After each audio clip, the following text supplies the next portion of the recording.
নামাজ কষ্ট, রোজা কষ্ট, না রাগের মাথায় গাল না দিয়ে চুপ করে থাকা কষ্ট? ঠিক করে কোনটা কষ্ট? সকাল থেকে সন্ধ্যা পর্যন্ত মুসলমান 17 ঘন্টা 16 ঘন্টা 15 ঘন্টা না খেয়ে না পান করে ক্ষুধা পিপাসায় বুকের ছাতি ফাটিয়ে রোজা রাখে না?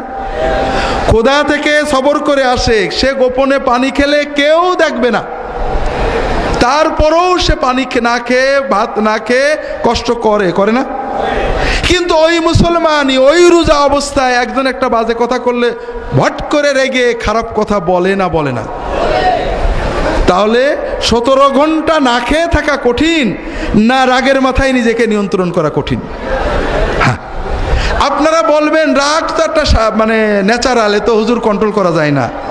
এটাও একটা মিথ্যা কথা। আপনি প্রচণ্ড রেগেছেন, একজন রিক্সাওয়ালা আপনার পায়ের উপর চাকা তুলে দিয়েছে বা আপনার জামা ছিঁড়ে দিয়েছে, একজন গরিব মানুষ বাজে কথা বলেছে, একটা ফকির আপনার ধাক্কা দিয়েছে, আপনি যাচ্ছিলেন মসজিদ থেকে বেরিয়ে একটা ফকির জামা ধরে টান দিয়েছে, আপনি রেগে চোখ লাল করে তাকিয়েছেন, ঘুষি দেবেন বা রাগ করবেন। এমন সময় দেখেন আপনার পাশেই এমপি সাহেব দাঁড়িয়েছে, আপনাকে ডাক দিয়েছে, আপনার রাগ কি থাকবে?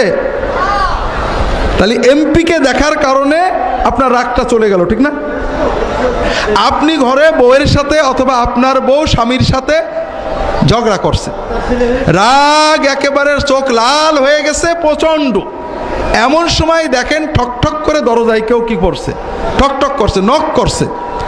আপনি রাগে চোখ ফুলিয়ে কে বিরক্ত করে এই অসময়ে দরজা খুললেন, দরজা খুলে দেখেন আপনার বস দাঁড়িয়ে আছে, রাগ তো থাকবে? রাগ থাকবে তো? থাকবে না। তাহলে আমরা যে বলি রাগ দমন করা যায় না, এটা মিছে কথা। রাগ খুব দমন করা যায়। কথা হলো আপনি কাকে দেখে দমন করবেন, এমপিকে দেখে, বসকে দেখে, প্রধানমন্ত্রীর দপ্তরের মোবাইল দেখে, নাকি আল্লাহকে দেখে রাগ বন্ধ করবেন? এইটা হলো ঈমান।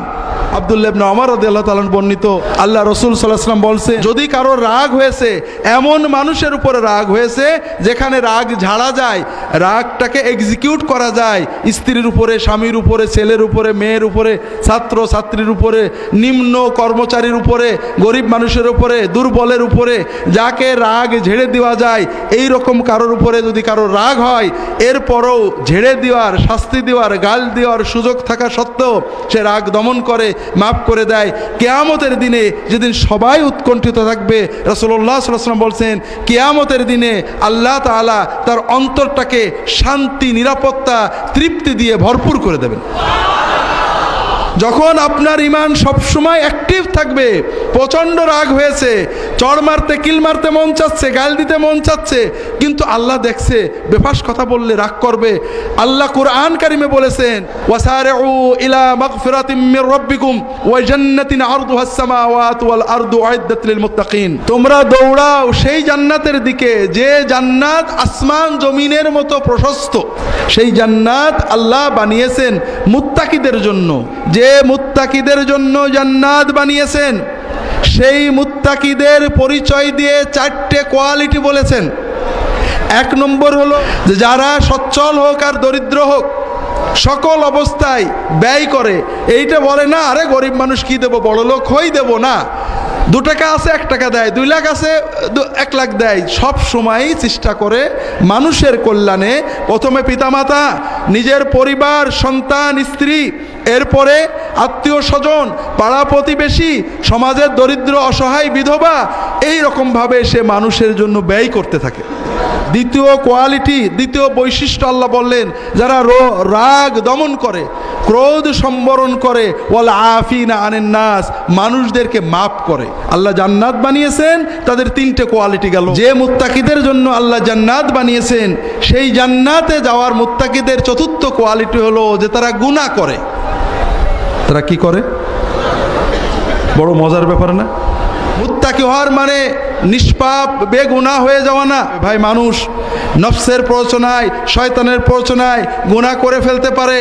আল্লাহ যখন দেখেন শয়তানের প্ররোচনায় করেছে, করার ইচ্ছা ছিল না, বাদ দেওয়ার চেষ্টা করেছে, সঙ্গে সঙ্গে তওবা করতে হবে। আল্লাহ বলছেন যারা যদি কখনো গুনাহ করে ফেলে, অন্যায় অশ্লীল কাজ করে ফেলে, সঙ্গে সঙ্গে আল্লাহর কথা মনে পড়ে যায়, সঙ্গে সঙ্গে দেরি না করে রেট না করে আল্লাহর কাছে মাপ চায়, আর আল্লাহ ছাড়া তো কেউ মাফ করতে পারে না, তারা জেনে শুনে ওই গুনাহটা বারবার করে না, একবার হয়ে গেলেই সঙ্গে সঙ্গে তওবা করে, তওবাটাকে বসিয়ে রাখে না শেষ জীবনে করার জন্য, এই রকম যারা মানুষ তাদের জন্য আল্লাহ জান্নাত বানিয়ে রেখেছেন।